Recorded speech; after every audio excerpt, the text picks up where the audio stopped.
Welcome back to the Geelong Cricket Show. Yes, time for Lords of Cricket. Last week the question was, who are the two Premier Cricket players from the Geelong Cricket Club who have announced their retirements? The correct answer, of course, was Clinton Peake and Damien Shanahan, and the answer was well received by Adam Beath.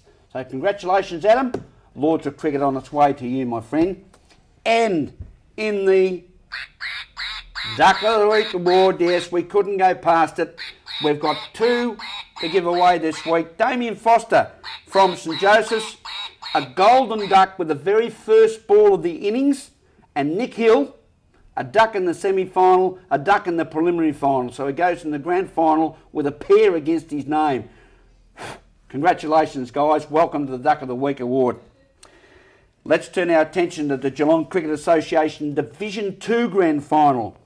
And this week, it is Thompson, the Tommy Tigers, taking on Alexander Thompson. Thompson finished on top of the ladder. Alexander Thompson finished 5th after the home and away series. So AT have done a good job to come back and get into the grand final. First of all, Darren Hauenstein, who do you think will win and why? Well, I suppose going on the season, that's been obviously Thompson are the obvious choice in this one. And over the last couple of weeks, I've had a fair look at those guys at training as they've used our turf facilities while their ground's been renovated. So they've got a number of bats that can really tear this game apart. Last week they lost early wickets, but you saw that Sean O'Neill, who is just getting better as each year goes by, made 100 in the final, which is a great effort there, and also the young wicketkeeper batsman Chris Strods, who made I think 40 or 50 not out. So their batting lineup is strong and their bowling is as strong as well. So I think Thompson, they've been the best team all year. So I think this will be no different today. AT will certainly benefit from the experience of getting into a grand final, and I certainly know that they're really looking forward to it. President Tony Page, Secretary Bernadette Rosewarne, and all their players out there. Do you see Alexander Thompson extending Thompson in any way? Well, they've gained Lucas Benke this week after not playing in the last match, so he is their best bat and their best bowler, so he's going to be a key if Alexander Thompson are actually going to come into this game. They've got a couple of experienced guys in there. Dean Watson with the bat. He's played a lot of turf cricket around Geelong, and also Aaron Sarah with the ball has bowled many overs on turf cricket, and last week he took 3 wickets. So a grand final, any team can win, but I think Thompson have probably just got the experience and probably a slightly better team. Grant Dew, Thompson Cricket Club, unbeaten so far this season. Runners-up last year in the Division 2 Grand Final. They will certainly be out to impress, and well led by Adrian Sotolamakia. Very well led. Salts is a guy that is outstanding around the club. You talk to everyone involved at Thompson, and they certainly respect everything he does for them. There's a couple of omens in this game, Graham, if you like. Last year, Thompson actually were unfortunate to lose the grand final in North Shore, who finished 5th. Alexander Thompson finished 5th. And Chris Strods, who played a leading role for Thompson last week in the semi-final, is a former Alexander Thompson player. So there's a lot to play for in this game. There's everything to play for. So I think it's going to be fantastic. You can't go past the Tommy Tigers, but with Lucas Benke back in the side, you can never rule out an upset in the final. Thompson versus Alexander Thompson out at West Cadinia, the second ground down at the Cadinia Park complex. It'll be a great weekend of cricket, and for you, Steve Dyson, I hope Alexander Thompson does well, but I think the Tommy Tigers might be a little bit too strong over the weekend.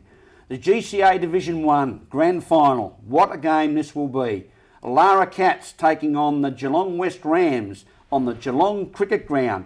A magnificent surface, a magnificent wicket, and two very, very strong sides. Darren, this is one where Geelong West, reigning premiers from last year, chasing back-to-back titles. Lara, the first time ever that they've been in a GCA Division 1 Grand Final since they entered the competition in 85-86. It's going to be a bottler of a game. Yeah, you've got these two teams here on paper which are so evenly sort of matched. I think you probably might find that Geelong West might have maybe 1 or 2 extra players in the depth department that Lara haven't got. The whole final series this season the bat has not dominated yet, so I'm hoping that today with the weather we've sort of had, the wicket at Geelong Cricket Club will be a belter, and you might see some, 2 large scores here on today.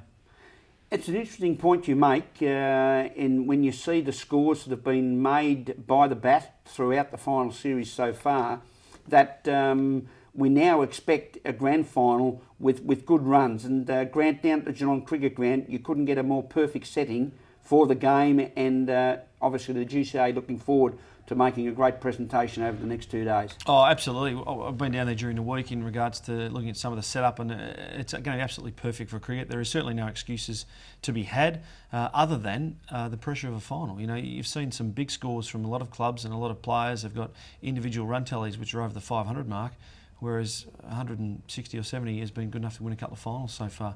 So anything can happen in a final, but if you can get away on those facilities at Geelong, look out.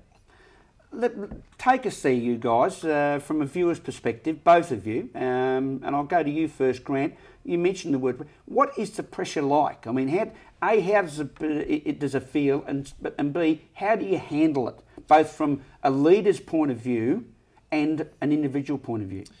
I suppose in regards to playing in finals and grand finals, you really have to try and keep it as ordinary as you can, and you try and keep the build-up a little bit ordinary, but the fact is that it's not. The fact is that this is the big dance and the place that everybody wants to be at and to play at. So that certainly does play on the minds of a lot of people, and it's certainly mentioned between the players amongst themselves on the field. So, you know, it's always hard to chase runs, as everyone says, and that becomes doubly so in a final series. Your point of view, Darren? Yeah, I've played in a few finals there, and you see how different people react to it. As Grant said, it's a big pressure game, and I think the real pressure players actually stand up. So I know Geelong West have had that experience last year where, you know, they batted first and they didn't put a big score on the board, but then managed to bowl Grovedale out under the pressure. The same this year. I think, you know, runs on the board first are going to be so important to this game, because really to chase down a score in a final, it takes a special effort, and you know, really you don't know if you got that effort until you actually get the task in front of you. So, Geelong Cricket Association, the key centre of cricket activity this weekend, will be down at the Kardinia Park Complex. The GCA Division 1 Grand Final between Lara and Geelong West on the main Geelong Cricket Ground. Division 2 Grand Final between Thompson and Alexander Thompson being played on West Kardinia Park. And next Saturday morning, we'll be back with an exclusive Geelong cricket show covering Division 1 and Division 2 Grand Finals, especially for the end of our season coverage. Don't forget, Lords of Cricket, if you want to enter, the question is, how many times has Lara appeared in a GCA Division 1 Grand Final? Guest media at bigpond.com. to put your answers into, and you can be a winner of the Lords of Cricket. How many times has Lara been in the Division 1 Grand Final? Thanks to our special guest this morning, Darren Hauenstein. Thanks, Graham. And Grant, you have a great weekend as President of the GCA. Thank you very much, Graham. Until next week for our final Geelong Cricket Show for the season 2009 and 2010, you have a great cricketing weekend. Graham Rawlins saying, catch ya.